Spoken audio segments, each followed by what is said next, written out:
छात्रों, जैसा कि ये महामारी का दौर है, इस दौर में ऑनलाइन पढ़ाई हर विद्यालय द्वारा की जा रही है। सरकार का आदेश भी है। उसी क्रम में मैं पहले आपको बताना चाहता हूं कि मैं आपको कक्षा में 1 महीने पहले त्रिकोणमिति नामक चैप्टर यानी ट्रिग्नोमेट्री नामक चैप्टर आपको पढ़ा चुका हूं और मैं उसी से रिलेटिव ऊंचाई और दूरी उसी से रिलेटिव है आपको मैं पढ़ाऊंगा। ये जो ट्रिग्नोमेट्री है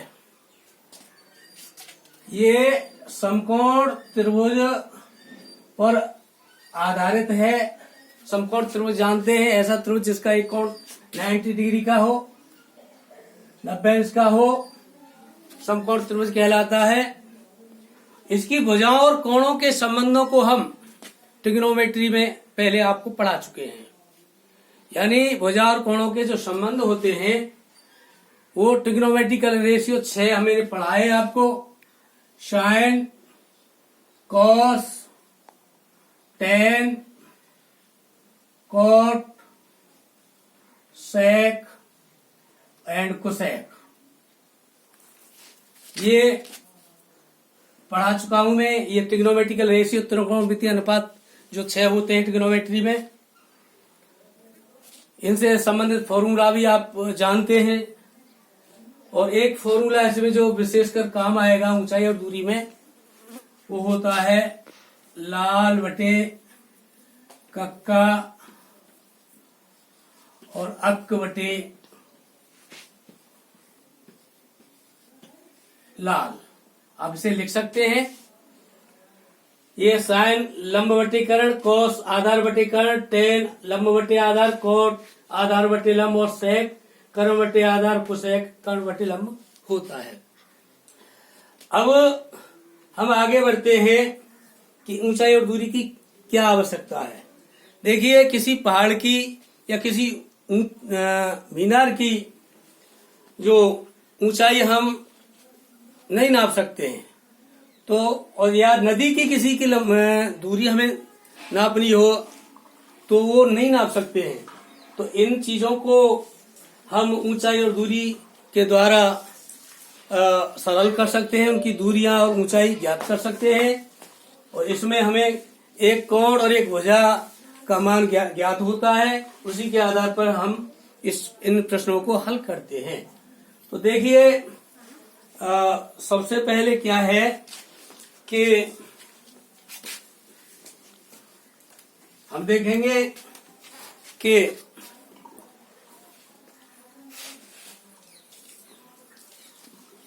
ये जो मान लीजिए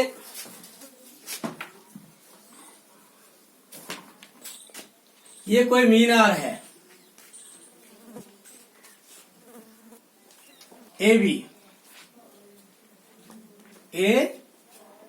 बी मीनार है और ए बी मीनार ये भूमि है।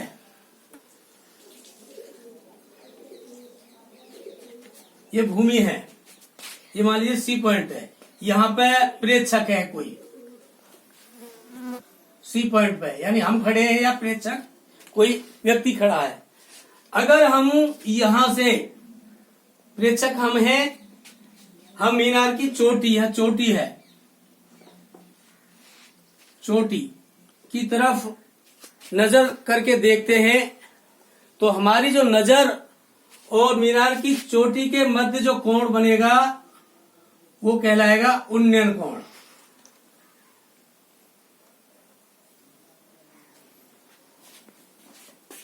उन्नयन कोण क्या कहलाएगा? उन्नयन कोण। और इसे बोलते हैं एंगल ऑफ एलिवेशन। ऐसे ही अगर हम चोटी से, यहां पाद होता है इसका मीनार का, चोटी से अगर हम किसी वस्तु को यहां जो प्रेक्षक के स्थान पर है देखें नीचे की तरफ, जो नीचे की तरफ हमारी नजर आती है, तो ये हमारी ऊर्ध्वाधर जो रेखा है इसके मध्य और ये प्रेक्षक यानी हमारी आंख की जो ऊर्ध्वाधर रेखा है और यहाँ प्रेक्षक है, इसके जो मध्य जो कोण बनेगा वो बनेगा अवनमन कोण, अवनमन कोण यानी angle of depression, angle of depression बोलते हैं। और ये उन्नयन कोण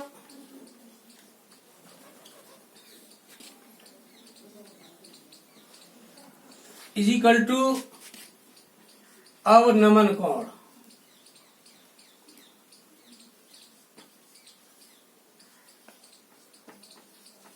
उन्नयन कोण और अवनमन कोण बराबर होते हैं। ठीक है छात्रों, समझ में आया? देखिए छात्रों, अब हम ऊंचाई या दूरी की एक्सरसाइज शुरू करते हैं। पहला क्वेश्चन है कि सर्कस का एक कलाकार एक 20 मीटर लंबी डोर पर चढ़ रहा है जो तनी हुई है और भूमि पर सीधे एक खंबे के शिखर यानी चोटी से बंधी हुई है। यदि भूमि और डोर के बीच 30 अंश का कोण बनता है तो उस खंबे की ऊंचाई ज्ञात करनी है। बहुत ही आसान सवाल है, देखेंगे आप इसका उत्तर, सॉल्यूशन करेंगे इसका। कि मान लीजिए एक खंबा है जिसकी ऊंचाई हमें निकालनी है ए बी, इसकी ऊंचाई मान लेंगे हम एच। ठीक, ये भूमि है, ये भूमि है, ये खंबा है, एच इसकी ऊंचाई मान लें। और ये जो कोण बन रहा है ये डोरी है, डोरी, और डोरी है ये मान लीजिए 20 मीटर लंबी डोरी है, 20 मीटर इसकी लंबाई है। ठीक है, ये सी पॉइंट मान लेंगे जहां से ये डोरी बंधी हुई है। तो आप देखेंगे कि यहाँ पे आप देखेंगे जो पूछा है, ये पूछा है समकोण त्रिभुज है, ये समकोण त्रिभुज में ये पूछा है लंब पूछा है और कर्ण दे रखा है। लंब और कर्ण का संबंध ट्रिग्नोमेट्रिकल रेशियो जो उन्हें पढ़ा है उसमें क्या है, एक साइन का होता है, एक कोसेक का होता है। तो हम साइन मान लेंगे, साइन बराबर होता है, साइन थीटा बराबर होता है लंब बटे कर्ण। तो ये देखेंगे लंब बटे कर्ण, लंब बटे पहले लंब बटे कर्ण, देखो ये लिखेंगे हम पहले समकोण त्रिभुज एबीसी में, एबीसी में। ठीक है, तो ये लंब बटे कर्ण, क्योंकि लंब हमें पूछा है, कर्ण दे रखा है, लंब बटे कर्ण बराबर होता है sine theta. Theta, sine theta क्या है, ये 30 अंश का दे रखा है। ठीक है, दे रखा है साइन 30। तो अब देखेंगे लंब क्या है, लंब जो पूछा है वो एच, कर्ण कितना है, कर्ण है 20 मीटर और साइन 30 की वैल्यू होती है 1/2। कितनी होती है, 1/2। तो देखिए एच यहां रखेंगे 1/2 है ये 20 जो है ये यहां गुणा में चला जाएगा ऊपर और इसे काट देंगे 10 बार। तो एच बराबर 10 मीटर। ये खंबे की वाकई 10 मीटर। ठीक है छात्रों, देखिए छात्रों, अब मैं दूसरा प्रश्न एक्सरसाइज का सरल करता हूं जो इस प्रकार है। आंधी आने पर एक पेड़ टूट जाता है और टूटा हुआ पेड़ का शिखर जमीन को छूने लगता है जो जमीन से 30 अंश का कोण बनाता है। जो टूटा हुआ हिस्सा है पेड़ के पाद बिंदु की दूरी, पेड़ के पाद बिंदु की दूरी यानी पेड़ जहां से जहां गड़ा हुआ है की दूरी, जहां पेड़ का शिखर जमीन को छूता है 8 मीटर है। जो टूटा हुआ हिस्सा 8 मीटर दूरी पर छिपता है। पेड़ की ऊंचाई ज्ञात करें, पेड़ की ऊंचाई ज्ञात करनी है हमें। तो देखेंगे कि ये मान लीजिए पेड़ है ए और बी, यहां से टूटता है, ये टूटा हुआ हिस्सा है, मान लीजिए ये बी डैश, ये बी डैश, ये टूटा हुआ हिस्सा ये जमीन है, ये जमीन,